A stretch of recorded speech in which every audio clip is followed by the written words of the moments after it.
Good evening, everybody. Welcome to the Pits of Motorcast. This is your host, Dave. I got a line of special guests, drag racer Jessica Willard Stodulski. How you doing? Good. How are you, Dave? Just fine. It's kind of hard to find some pictures of your dragster because most of the pictures you got are of your kids, junior dragsters. You got a lot of pictures of them. Yeah, that's right. Pretty proud to have them join me in racing. So, how long have you been drag racing? When did you start drag racing? I started when I was 16. I started in my mom's Chevy Lumina, and I quickly moved up through different categories until eventually I drove a jet dragster for Hannah Motorsports. Now, what got you into drag racing in the first place? It was family thing? Yes, it's definitely been a family thing for us. My dad started racing back in 1967 with a 57 Chevy, and when I was about 6 years old, we started going back to the track with him. He had taken a couple years off. So we went back to the track as a family and pretty much have been spending just about every weekend there all summer long for the past, I don't know how many years now. So now you said you drove a jet, so that was the Queen of Hearts? It was the Queen of Diamonds car Queen of from Diamonds, Hannah yeah. Motorsports. Yep. So I was the original Queen of Diamonds driver. So I licensed in the car before it was even painted or anything. So it had been built, and there had been at least one other driver. And then Hannah Motorsports contacted me to start driving their car. So I did that for about 5 seasons. So then after you, then Sarah Edwards took over? There were a few other drivers in between. So Aggie Hendricks had a short ride after me. There was, I believe, Jesse Harris, Jill Canuso, and most recently, Sarah Edwards. Yeah, then after that, they built the Eastern Raider jet dragster. Yeah, they did. So just this year, they debuted the Eastern Raider dragster. So they've kind of gone back to their roots, which is exciting to see. And the car is very similar to the original car that I drove. So it's also built by Dan Page, and it has a lot of similar features to the one that I drove back in the day as the Queen of Diamonds. So now, what was the experience like for you the first time ever driving a jet? It was quite a rush. I didn't really get very far on the track, so the first time I actually took off in full afterburner, I shut it down pretty quickly. Even just licensing and practicing the smoke and fire, it was just like something I had never experienced before. So it was all just such an exciting thrill for me at that time. And I was pretty young. I was 21 years old. Senior year of college, I was licensing. So it was a whole lot of change for me and very different from the Super Comp door car that I was driving. So I went from driving a door car and being inside to having an open cockpit for the first time and having all the wind blowing on me and everything. So it was very different, but it was all sort of leading towards my goal of going 300 miles an hour. So fortunately, I was able to achieve that goal many times over the 5 years that I drove the car. So what was the fastest time you had with the jet? The fastest time was a 5:01 at 309 miles an hour. So we were really trying to break into the fours. We had perfect weather conditions. We were at Englishtown for that 5:01 pass. And if we had gone in the fours, I believe we would have been the first jet dragster to run in the fours. But sadly, we had an issue with the car for our last run that we were attempting that day. And I wasn't able to complete the run because of safety issues related to the car. So unfortunately, we never quite got close to that number again after that. So 5:01 at 3:10 or 3:09 is my best. Nice. So now tell me about the dragster that you're currently driving. So after I left racing the jet in 2002, my family and I decided that we wanted to get back to racing together. So my dad and my brother had still been racing, and I wanted to kind of rejoin them and have fun with it again because racing the jet was quite a bit of work. So we ended up buying an undercover dragster and with a plan of me running Super Comp and bracket races and things like that. So the car runs right around 760 at about 171 miles an hour. So so I throttle stop it to run super comp, and I run it wide open for bracket races. It's not quite top dragster material for here in the Northeast, so although I'd like to do that, it's not something that I'm doing right now, but I have done it in the past. So we did put nitrous on it a few years ago to try to qualify for an IHRA national event at our home track at Epping, and made a 698 pass, which was super exciting, and it was a lot of fun to have the nitrous on there, but we decided that we should kind of back it down a little bit and take that off to get as many runs as I could in and have it be as low maintenance as possible. Now, without nitrous, what's the quickest pass you've had with the dragster? With this one, I'd say with my current combination, about a 760. Like I said, about 171 miles an hour. I think with my previous combination, I might have gone like a 745. So with the nitrous, it was a pretty good step up to go with the 698, and that was a really fun pass for me. I had never gone in the 6-second range in a wheel-driven car, so I kind of skipped right over that when I raced the Jet. So it was pretty cool to do it in my own car, and it was kind of a thrill. So now, how many events have you ran this year? This year we ran about, I'd say probably 17 or 18 weekends. We run our weekly bracket program up at New England Dragway. I kind of took turns with helping my kids and helping my dad run his top sportsman car. And then I ran the national event at Epping, and I ran the most recently the divisional that happened there this past weekend, and ran Lebanon Valley. So I ran probably 18 or so races, but I took breaks every once in a while to help the kids and help my dad. So how did it run for you this year? Pretty good. I'd say this past weekend was one of my best weekends. I ended up making it to the quarterfinals, so that was a lot of fun. I was getting just close enough to think that I might be holding that Wally, and then I ended up with a loss that round. So sad to say I didn't end up winning the whole thing, but it's been a good season. We've had a lot of fun together as a family. Now, how long have your kids been doing the junior dragster thing? So my oldest is 9, and she started last year. So she got in most of a season last year. She did her licensing early on, so she missed a couple of the points races for that. And my youngest just started this year. So it was the same kind of thing. The weather here wasn't so great at the beginning of the season, so we had to spend the first couple of points weekends actually finishing the licensing process. But so basically together, the oldest one has been doing it for 2 years, and the younger one just 1 season so far. But the youngest one's already won her first race, so that was a lot of fun a couple weeks ago to see her in the winner's circle already at 6 years old. Yeah, that is awesome. Yeah, it's definitely a lot of fun. My last win actually came on Father's Day 2 years ago, and so that was really appropriate with him being the one that got us involved in the sport. It just so happened that my brother won on that day, and I won on that day. So here's my dad with his 2 kids standing in the winner's circle on Father's Day, which was pretty neat. But it's so much fun to see your kids enjoy something that you enjoy and be really successful at it. And, even though it's awesome to be in the winner's circle myself, it was almost even better to be in the winner's circle with my little girl. So would you say your dad's your biggest role model for drag racing? I would say he's definitely right up there in the top as far as my biggest role models, because he really has put his heart and soul into drag racing for many years now, and it's really important to him to have his whole family with him. So, he's been a role model to me. He wheels the heck out of his car. He's almost 70 years old, and he's still driving that thing like you wouldn't believe.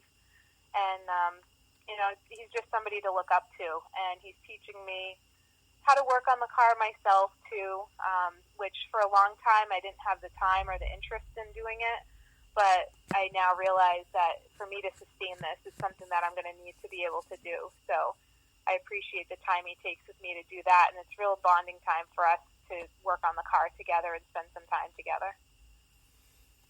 Okay, now when you first started drag racing, besides your dad, did you have any other inspirational drivers out there? I did. I would say that Shirley Muldowney was somebody that I looked up to just because she had been so successful back when I got into racing, I felt like women weren't as recognized in the sport. So being a young girl, I was often overlooked when people would start talking to my dad about his kids potentially racing. They'd automatically sort of look at my younger brother and assume that he was going to be the first one to get in the driver's seat. And I think I always kind of had it in me, but I was a real quiet and shy kid, and I don't think anybody ever really expected me to step into a race car and start driving a car. So, just the female role models were important to me, I would say, and a lot of the local racers. I mean, we've had some really successful track champions and local racers, and those were kind of the guys that I saw week in and week out, and I just kind of wanted to be like that. And I'd say when I turned 16, that's when things really clicked for me. I had seen Kenny Bernstein's first 300-mile-an-hour run, and I sort of got this idea that I wanted to go that fast too, and I wanted that to be my future. So it seemed kind of improbable at the time, but I found a way to do that through racing the jet, which was really cool. Now, after all the years of drag racing, what still keeps you passionate about doing it? It's really the family aspect of it. It's that hunt for the Wally, like wanting to achieve that again. So I had won a Wally back when I was in high school at the bracket finals, but to me, that's kind of not really the one that I want to get. I want a divisional or a national event one. And so it's just that thrill of seeking that and working towards it and getting close to it and having good runs in the meantime and just working closer and closer to reaching that goal. So a few years back, I was runner-up at Lebanon Valley and top dragster. And so, again, it was like one of those times where you feel like you're almost ready to hold that trophy and you don't get that opportunity just quite yet. So I feel like it's out there waiting for me, and it's just something that I have to keep working towards. So now, when you go out with the dragster, how many crew members do you have with you? It kind of alternates. The crew is usually taking turns watching the girls, and so sometimes my husband's watching the girls while my mom or my dad is up there on the starting line with me, and other times it's my mom watching the girls while my husband takes a turn up there on the starting line. So everybody kind of takes their turns with the different roles, so I don't have one set crew person. My dad and my brother give me a lot of help on the car back in the pits and everything, but they're also racing themselves, so sometimes they can't be up on the starting line. So usually it's just one person, and typically they're just kind of on the lookout to make sure that nothing's going wrong, that there's no leaks and nothing looks strange from outside the car that they should tell me about before I get ready to make a run. Now, currently, do you have any sponsorship at all? Basically, my dad's business, so Willard's Auto Service and Sales. Their name is on the car, but that's pretty much it for right now. So, pretty much self-funded. All right. Now, when you're out on the track for a day of racing, do you have any pre-race rituals or superstitions when you're out there? I've always really tried not to have superstitions because I feel like if you have them and then something goes wrong with them, then it's just going to bring you that bad luck that you don't want to have. So I try not to have any superstitions at all. When I was racing the jet, my boss was very adamant about not having the color green and not having nuts around and things like that. So those are things that I kind of try to avoid, but I'm not like overly sensitive about that. And as far as rituals go, it's just kind of putting my equipment on the same way every time, and I guess just kind of straightening out my gloves and making sure my visor's in the right spot. So it's just kind of about the comfort, but I feel like it's also a little bit of a ritual because it's pretty predictable. I'm sure if someone saw me go through my routine, they'd be like, wow, she does that every single time. Now, Jessica, what kind of preparation goes into getting that dragster ready for a weekend of drag racing? The car at this point is pretty low maintenance, so pretty much it's checking the brakes, making sure that the valves are okay, so might pop the valve covers off and just take a look around. Might, check the valve, do a quick adjustment here and there, but it's pretty low maintenance. So oftentimes it's pretty much roll it out, put air in the tires, put fuel in it, charge the battery up, and you're pretty much ready to go. So how do you get yourself prepared for drag racing? Like your frame of mind. How do you get your mindset? For me, it's just my peace and quiet. So getting in the car and strapping in and everything is really all I need to do. I don't need any major preparations. I'll typically just stop and take a couple deep breaths and sometimes close my eyes and think about what that run might look like. During the week, I like to kind of visualize the runs that I might have and what I might do, how I might drive the finish line and things like that, just to kind of mentally prepare. But other than that, it's pretty much, that's my peace and quiet. That's the time that I get as a mom to myself. So, although it might be really loud and noisy in the car, for me it's very much a peaceful time for me to focus on one thing at a time and what I need to do. So now, what are some of your favorite tracks to run on? I've been so lucky to run at great places. So, obviously my home track at Epping. This year I've just been kind of taking a step back too and looking at just the beauty of the sun setting there each night that we're there on the beautiful summer nights that we've had. So we really haven't had much rain this year, which has been nice. So that's one of my favorites. I'm comfortable with the track. I know, all the grooves and everything about it. So definitely one of my favorites. Englishtown was a huge favorite of mine. I ran there in a lot of different categories, including the Jet. So that was definitely a favorite. Sad to see that it's not there anymore. Maple Grove has been a favorite for a lot of reasons. We've been out to Vegas. The strip at Vegas is just beautiful. And one of my all-time favorites, though, has to be Puerto Rico International in Salinas, Puerto Rico. We took the Jet down there, and it was just really cool to be on the island. We stayed for 10 days and raced like Sunday, Wednesday, and Sunday kind of thing. So we got to spend a lot of time kind of vacationing in between. So the track itself was okay, but the overall experience was just amazing. So those are just a few of my favorites. I love West Palm Beach and Bradenton. We raced down there for the 5-day races for many years with my dad. So it would become our family vacation. We'd go down for about 2 weeks. So I have a lot of good family memories from those two tracks as well. Now, do you do 8th mile and quarter mile racing? Yeah, up in in New Hampshire, we do mostly quarter mile. So occasionally the weather conditions might be windy, or they might be trying to get through the race a little bit quicker, so they'll cut it down to 8th mile. It does not happen very often. But I used to race at ATCO occasionally in New Jersey, and when we were doing some of the money races there, they would run those as 8th mile races. So I don't have a whole lot of 8th mile experience, but a little bit. So what's your preference, quarter mile? Yeah, I like quarter mile, just because that's what I'm used to. I suppose if I raced 8th mile more often, I wouldn't mind that either. I just think the finish line comes up a lot quicker, so when you're trying to bracket race, you have a little bit less time to make your decision about how you're going to play that finish line game. Now, where do you get all your fire safety equipment from? All my safety equipment is from Simpson. So I use one of the hybrid devices.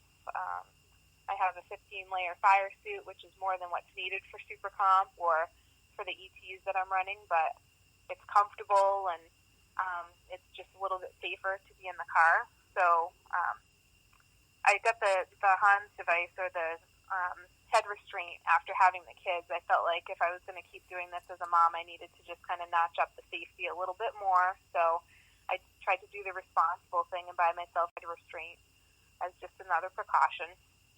But all my gear is Simpson. All right. Now, what milestones have you reached in your drag racing career so far? Well, I guess my favorite one is going 300 miles an hour. That was a huge milestone for me. Um, Winning that Wally back in high school. And, that happened early on. So it was like, yeah, I got a Wally. I'm going to start collecting these things now. And unfortunately, it hasn't happened since. But that was a milestone, cool thing to have. I'd say the two races that I've won on Father's Day were awesome. So I won when I first got my car that first season that I got my undercover car. I won on Father's Day, and then to repeat that again in 2017 was pretty awesome. So those have to be some of my highlights. And then the rest of the highlights are really just watching the rest of my family be successful. My brother's been a very successful bracket racer. So he actually won one of the first big SFG races. So that was pretty exciting to see him win in the 100 grander from SFG. And watching my dad, race his top sportsman car is another highlight. So just seeing him get in the car and drive it and enjoy it is a whole lot of fun for me. And finally, seeing my girls get licensed and watching my niece and nephew race in their junior dragsters too. So my nephew was just crowned track champion at New England Dragway in the junior B class, so for kids ages 6 to 9. So he won the championship up there. So that's been pretty exciting too. Now, throughout your whole drag racing career so far, have you had any accidents? I have never had any accidents. I've had a couple of close calls. The only incident I guess I've ever had is that someone backed over the front of my dragster when I was down in Florida. So it was a night race, and we were getting back to the pit area, and he just put his car in reverse. And as you might know, to get the cars to go in reverse, you have the lever, and then you have the trans brake button that you have to press. So there's a couple of steps. You don't just put it in reverse and go. So unfortunately, I couldn't get mine in reverse fast enough, so he backed over the front of my car. So there's no horns to beep or anything like that. So I was just kind of stuck sitting there as he drove over me. So that wasn't anything terrible. It really didn't do any damage to the car. We had it checked out afterwards, and there was nothing really wrong with it.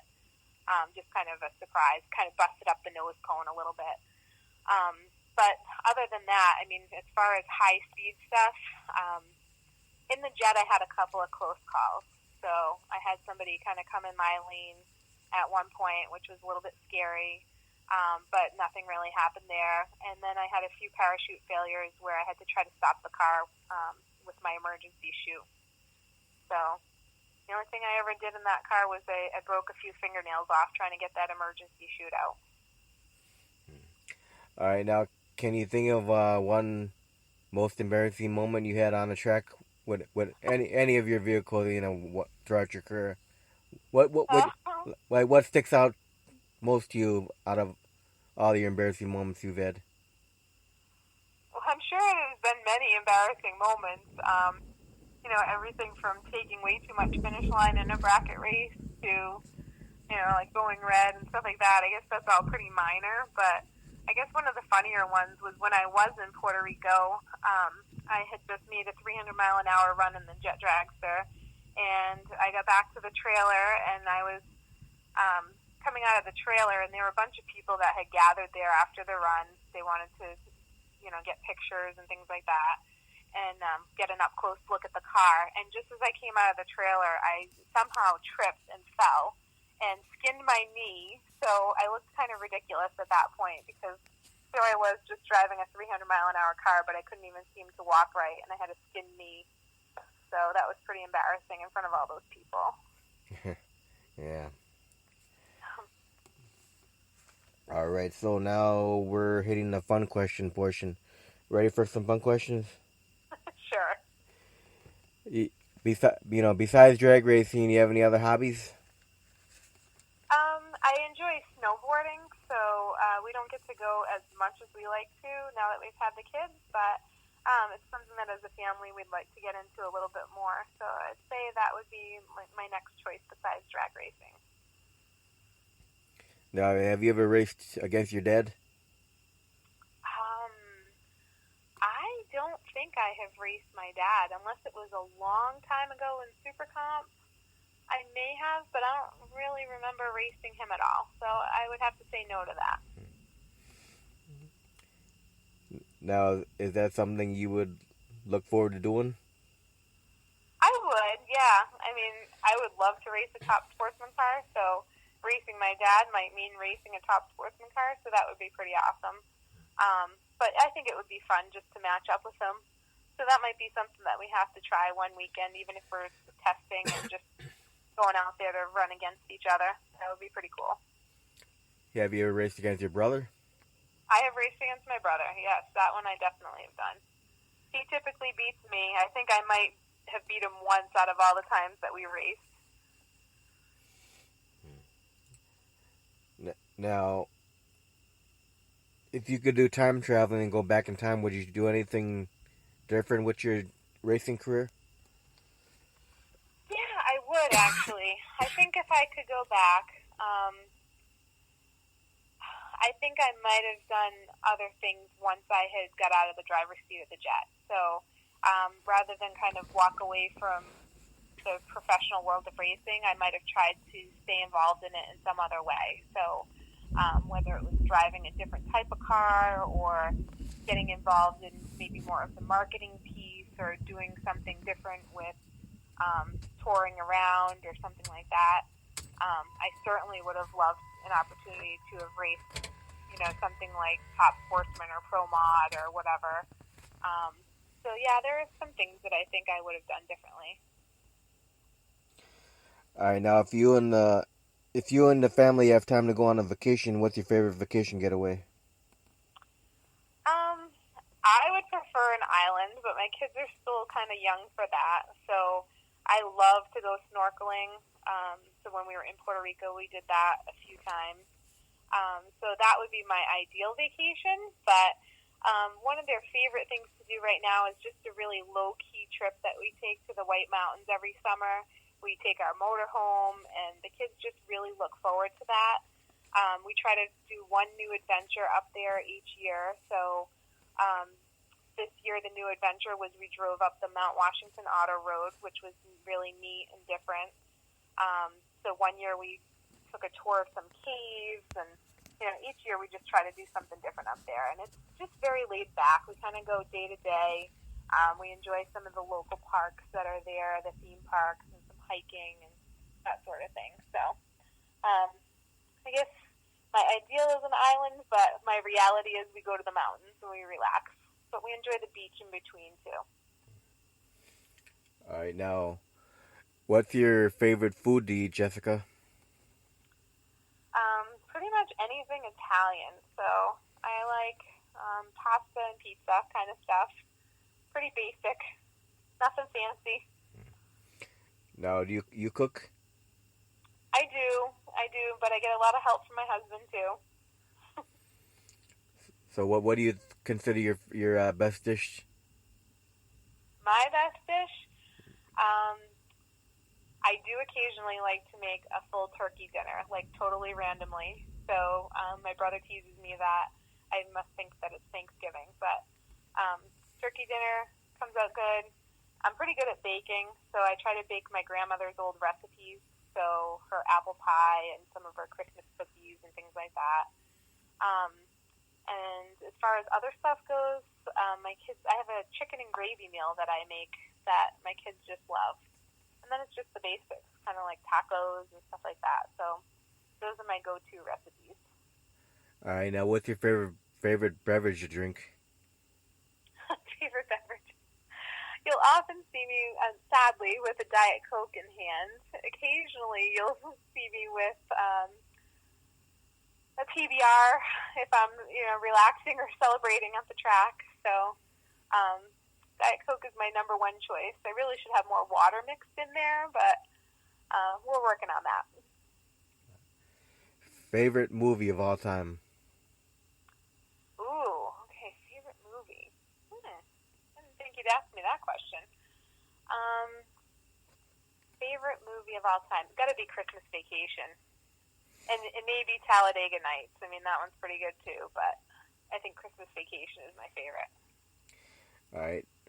Favorite music? Favorite music. I like a variety.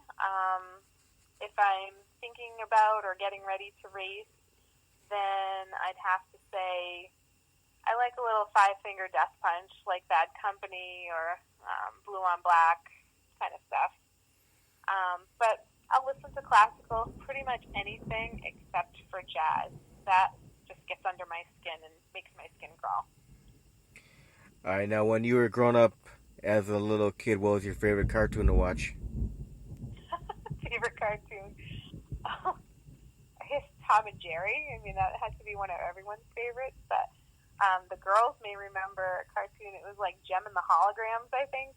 So I was probably too old to even be watching that at the time. But Gem and the Holograms was another one, just because there was a cool like rocker chick girl that had light up earrings or something. Now, when you're at the track for a day racing, how's your eating habit? Do you eat regularly, or do you eat light and then wait till what races are done? Yeah, we kind of tend to like pick. I'm usually like, oh my God, have the kids had lunch yet, or have they had breakfast? So we usually kind of try to encourage them to eat their meals during the day. We have like cheese and try to have some protein kind of stuff. So I've been trying to teach the girls that, like the sugary stuff can really affect your reaction times and things like that. So we want to try to stay balanced throughout the day. So just kind of little bits here and there, and then sometimes we'll either cook out or we'll go out to dinner when we're done for the day. Now, if you weren't a drag racer, what do you think you'd be doing with yourself? Oh my goodness. I think about that sometimes. What would I do with all my time if I didn't drag race? And I joke with my dad, like, I'm glad that he had a cool sport that he wanted to be involved with and not something, I don't know, boring or dull, because, my brother and I and the rest of our family pretty much all got involved in it. But if I wasn't drag racing, maybe I'd get really into having, like, saltwater aquariums or something, because I tried that for a while and I wasn't very successful. Maybe because I'm not home very often to take care of it.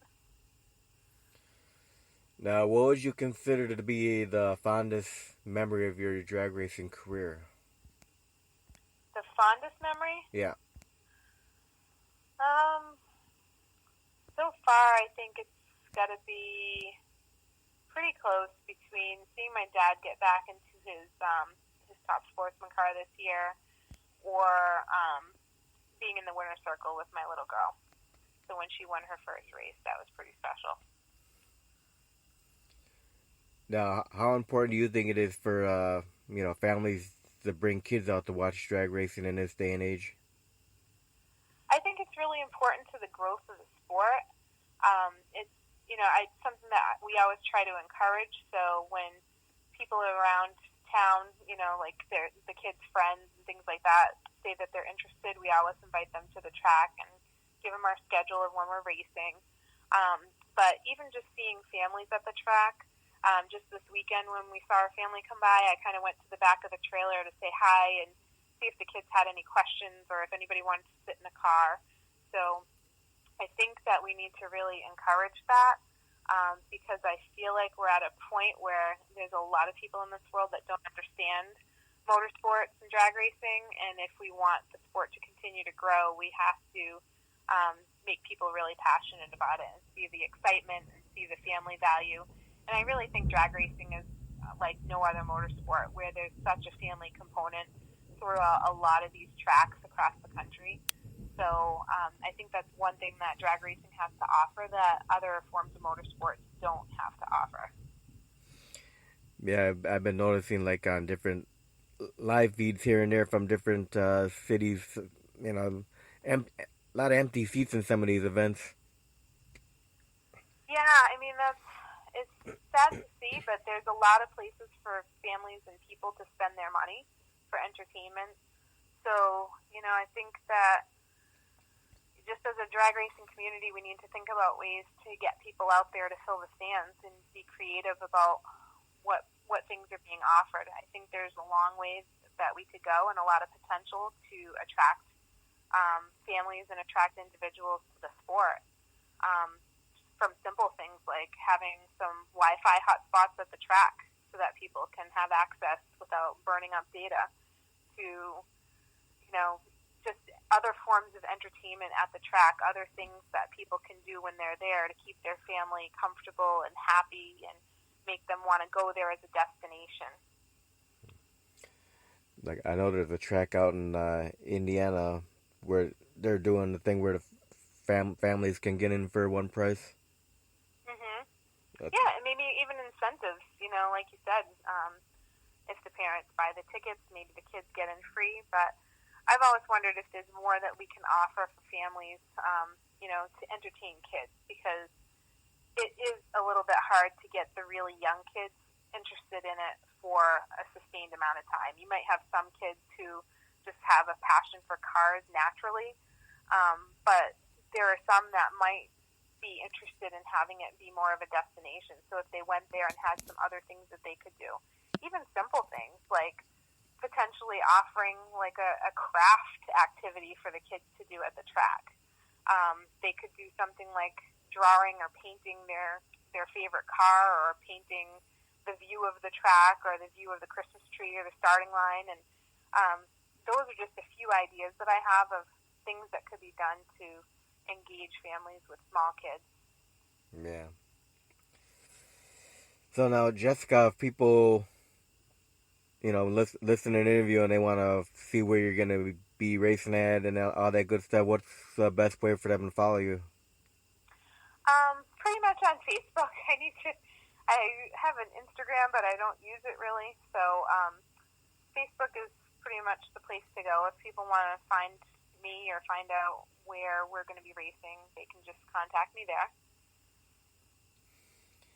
Now, are you ever going to make like a like page for your racing? I might actually. Sounds like that that might be a good suggestion. So, yeah, it's not a bad idea. Stay tuned. Yeah, they put the like page, put all the pictures on there, and all the events happening, all that good stuff.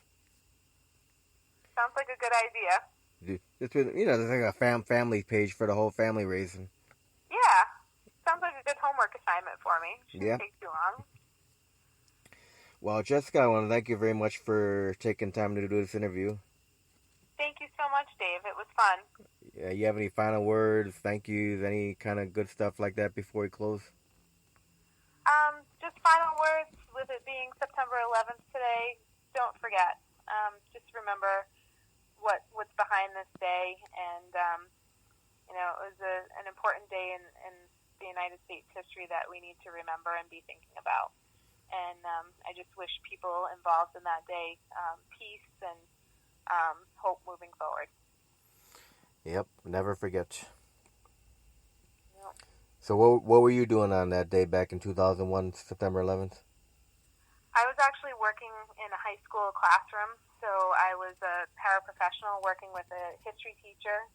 And I still remember just the look on her face and sort of like the panic about what might have been going on.